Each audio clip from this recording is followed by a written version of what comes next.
Na, dvejopos mintys. Manau, kad pats turinys buvo gana neblogas, tas planas, kurį buvom paruošę, veikia. Manau, aišku, paskui reikėjo jau gale rungtynių pakentėti, gal kokias 10-15 paskutinių minučių, bet kalbant apie pirmą kėlinį, tai manau, kad veikia, jo varžovai buvo gal daugiau su kamuoliu, bet kažkokių didelių momentų nesukūrė, apart to įvarčio, kurį praleidom po grubios savo klaidos.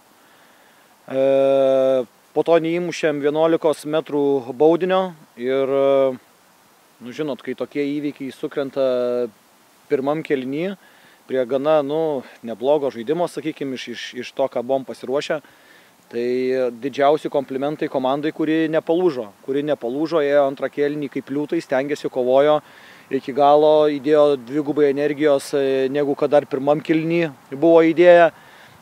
Pasiekėm įvartį, manau, kad buvom arti antro įvarčio per tą, sakykime, pirmą pusę antro kėlinio, o rungtynių pabaigoje, aišku, jau kažkiek ir pasisekė, nes varžovai paskutinę rungtynių minutę turėjo fantastinį šansą išplėšti pergalę. Bet jau šiais metais daug įvarčių esam praleidę paskutinę minutėm, tai džiaugiuosi, kad tas neįvyko šiandien, manau, kad rezultatas dėsningas, lygiosios. Kalbant apie Dominyko Pašilio pelnytą įvartį, puikiai atidirbti namų darbai? Labai gerai sužaidė. Toj situacijoje čia jau Monto Friedricho reikėtų klausti.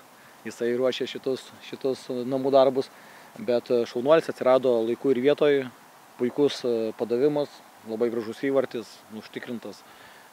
Džiaugiuosi už Dominiką, nes kurį laiką buvo nepelnęs įvarčių, manau, kad iš dar patogesnių situacijų negu kad šiandien. Sezonas jau artėja į pabaigą, su kokiom nuotaikom pasitinkat likusios rungtynės? Tai su kovingom, nes dar labai daug reikalų yra dėl išlikimo lygoje. Ir kaip prieš sezoną sakiau, tai pirmas tikslas yra išlikti lygoje, antras norėtumėm baigti pirmenybės 10-tuke. Ir dėl to 10-tuko yra labai arši kova tarp komandų ir dėl išlikimo taip pat, nes visos komandos yra šalia ir dar labai daug darbo nusimato per tą likusį laikotarpį.